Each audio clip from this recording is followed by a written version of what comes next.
Olá, candidato, aqui é o instrutor Charles, hoje com um vídeo muito especial para falar para você sobre o segundo assunto mais complicado da matéria de direção defensiva, chamado o tempo relacionado à desaceleração, a frenagem.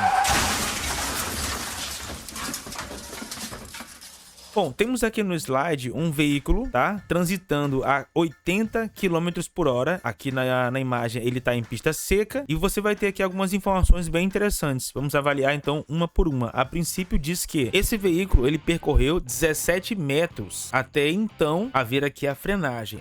Esse pontinho aqui vermelho, você vai entender que foi a hora que o condutor tocou com o seu pé no freio. Depois ele ainda percorreu mais 30 metros até essa outra linha aqui vermelhinha, que ele imobilizou totalmente o veículo. Ao todo, o veículo transitou 17 mais 30, 47 metros, desde o momento que o condutor percebeu o perigo até o momento em que ele imobilizou por completo esse veículo. Então isso aqui chamamos de tempo ou distância total de parada, que é a soma dos três tempos que acontecem em uma frenagem de emergência. Então a junção do tempo de percepção, tempo de reação e o tempo de frenagem, juntou esses três tempos aí, configura o tempo ou distância total de parada. Então agora falando para vocês aqui um pouquinho de cada um dos tempos. A princípio, o primeiro tempo é o tempo de percepção, o tempo de percepção. De acordo com o conceito técnico, o tempo de percepção na direção defensiva é o intervalo de tempo entre o momento em que o condutor percebe um perigo ou uma situação de risco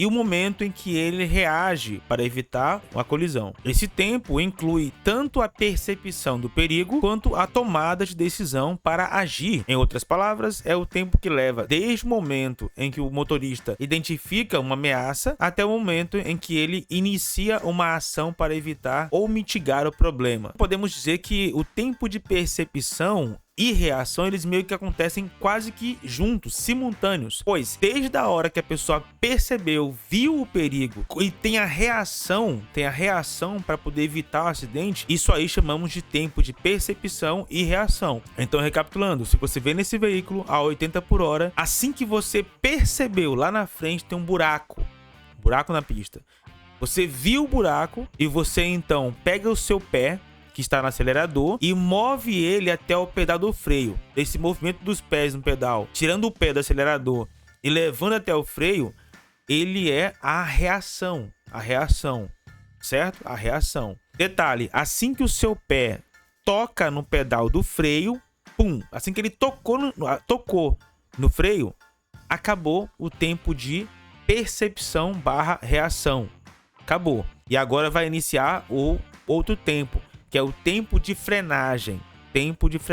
Que inicia-se da hora que o seu pé tocou no freio até o momento em que o veículo imobilizou-se por completo, freou por completo. O veículo parou, então também terminou o tempo de frenagem. Se nós juntarmos o tempo de percepção e reação, é mais o tempo que o veículo levou para frear e parar por completo, juntando esses dois tempos aí, nós temos o tempo total de parada. Esse tempo ele pode variar bastante. Aqui nesse slide, a frenagem foi praticada em pista seca, certo? Mas se você praticar essa mesma frenagem em uma pista molhada, por exemplo, chovendo, o seu tempo de parada ele pode ser estendido. Por quê? Porque na chuva, em pista molhada, o espaço, né, o tempo de frenagem ele é aumentado, né? Então, para a gente finalizar essa aula e completar com vocês certinho, tá? Tempo de percepção e reação são meio que juntos dois, né? Tempo de percepção e reação acontece da hora que você viu o perigo e então decidiu frenar. E aí você tira o pé do acelerador e leva até o freio. Tocou no freio,